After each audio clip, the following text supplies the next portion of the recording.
It's been over 30 years since the Ghostbusters first assured us they weren't afraid of no ghosts. And now Jason Reitman is behind the wheel of Ecto-1 for the franchise's fourth film, Ghostbusters Afterlife. They've dropped a new trailer and with it, more clues that point to the return of an old Ghostbusters foe.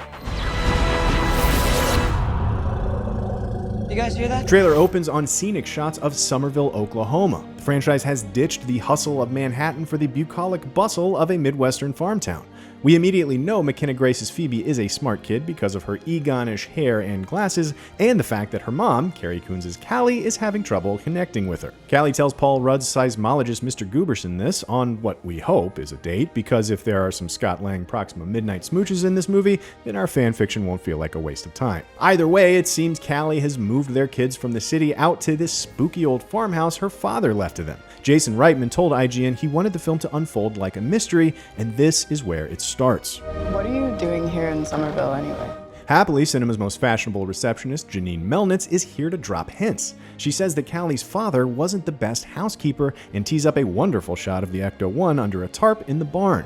But we don't know what Cali's relationship to Janine is. Is Janine her mom? If so, is Egon Cali's father? Janine clearly had eyes for Egon in the first film, but hooked up with Louis Tully in the 1989 sequel, so there's a chance Phoebe and Finn Wolfhard's Trevor are actually Louis Tully's grandkids. With what Jason Reitman has said about his own personal journey with this film, about finding his own place among the Ghostbusters in his father's legacy, Louis Tully's arc in Ghostbusters 2 about finding the courage to pick up the proton pack might just be Jason Reitman's most personal connection to the franchise, in which case, continuing the story of the Tully children picking up the mantle of busting ghosts might have been his way into cracking this long-awaited sequel. It is clear, though, as Reitman confirmed to IGN, Janine cared for Egon into his old age, whether she had children with him or not, and the mysterious house is not only a piece of the familial puzzle the kids are having to put together, but it's also important to the mysterious spooks, specters, or ghosts rumbling the town.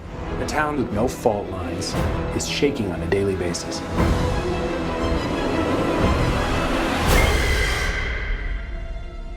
Maybe it's the apocalypse. Moving into the what was Egon doing here side of the mystery, the trailer has a handful of clues here as well. As Jason Reitman pointed out to us, the antenna-riddled house was meant to emulate the top of the Ecto-1, so the house was definitely kitted out with ghost detecting and monitoring devices. We also get a shot of the iconic pink streaks moving through town, the same pink streaks that flew across Manhattan when Walter Pencilneck Peck shut down the containment grid, releasing previously busted ghosts into the 5 boroughs. This seems to indicate that Egon had built a containment unit there in Somerville to keep something at bay, a unit that he maintained until he died and has since become unstable. That Egon would have moved to Somerville in his later years to keep a lid on some of these ghostly machinations would speak to both sides of the mystery Reitman will unfold with the film.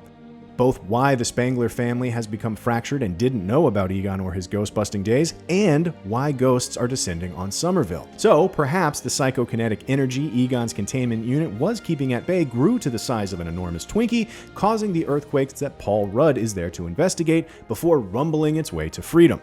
If that's the case, then the question remaining is, whose psychokinetic energy was Egon keeping at bay? In a previous trailer, we saw the kids walking into Shandor Mines, a reference to Ivo Shandor, architect of Dana Barrett's apartment building and Gozer the Gozerian superfan. The trailer seems to follow the kids further into the mines to find... Let me guess. Gozer worshippers. This temple is full of Gozer iconography, from the pyramid to the flat top, and whatever gets released here has the same arm and head shape as the figures at the bottom of the shrine in the temple. This trailer makes it clear that the Goz will be putting the moves on Phoebe and Trevor's would-be hometown. But the trailer is full of other signs that, like the first trailer, continue to point towards Gozer's return. This mountain has a similar swirling cloud of doom feel as the one above Central Park in 1984. This awesome practical ghost is clearly a miner that's been released back into Somerville after being trapped in Shandor Mines for who knows how long. These terror dogs, including the spooky new spectral form, are minions of the Destructor.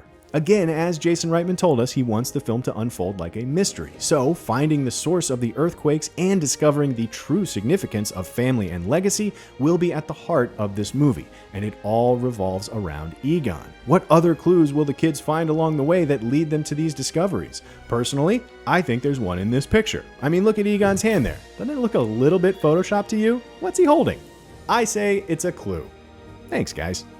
Let us know what you think is going on in the new trailer for Ghostbusters Afterlife, and be sure to check out our breakdown with co-writer and director Jason Reitman, then go Easter egg hunting in the trailer again. And if Bustin makes you feel good, subscribe to IGN wherever you like to watch.